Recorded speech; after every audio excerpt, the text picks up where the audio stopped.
Hello everyone, আমি বৃষ্টি আর আমি আজকে গিয়েছিলাম কোচবিহার রাজবাড়িতে।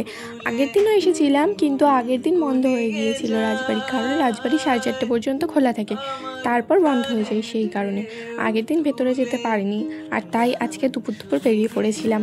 আর রাজবাড়িটা দেখো কত সুন্দর, কিন্তু পুরো রাজবাড়িটা ঠিক করে ঘুরতে পারলাম না, কারণ রাজবাড়িতে কিছু কাজ হচ্ছিল সেই জন্য। রাজবাড়িটা অনেকটা এরিয়া জুড়ে ছিল, আর এই রাজবাড়িতে নাকি অনেক রহস্য আছে, তাই বিকেল 4:30-5টার পর কাউকে ঢুকতে দেয় না। জানি না কতটা ঠিক, যেটুকু শুনেছি সেটুকুই বললাম। তো যাই হোক, এই হলো আমার আজকের আউটফিট, আর তাই আমি একটু ভিডিও বানিয়ে নিচ্ছিলাম। আর আমরা রাজবাড়ি ঘুরে একটু মেলাতেও গিয়েছিলাম, কিন্তু সেখানে আর ভিডিও করা হয়নি। আর ঘরের ভিতরে ভিডিও বানানো নিষেধ ছিল, তাই তেমন কিছু একটা ভিডিও করতে পারিনি। তো যেটুকু করেছি লুকিয়ে লুকিয়েই করেছি। এখানে অনেকেই ছিল, সবার তো নাম মনে রাখা সম্ভব নয়, তাই সবার নাম আমি বলতেও পারলাম না ঠিকঠাক করে।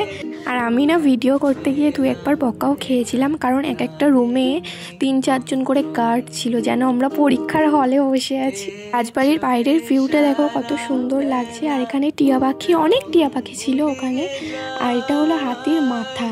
আর এখানে মহারানী ইন্দিরা দেবী, সুনীতি দেবী আর মহারাজা জগদীপেন্দ্র নারায়ণ আর ওনার ওয়াইফ চীনা নারায়ণ ছিলেন। আর এটা হলো বিলিয়ার্ড খেলা। তো তারপর আমরা রাজবাড়ির পেছনের দিকে গিয়েছিলাম, কারণ ওখানে খুব সুন্দর বাগান ছিল, সত্যি দেখার মতো রাজবাড়ি। আর তারপর রাজবাড়ি থেকে বেরিয়ে আমরা একটু মেলা ঘুরে বাড়ি চলে গিয়েছিলাম। রাজবাড়ির বাইরেটা কিছুটা পার্কের মতনই ছিল। আর আজকের ব্লগটা এই পর্যন্তই। সবার কেমন লাগলো কমেন্টে জানিও। Tata, by.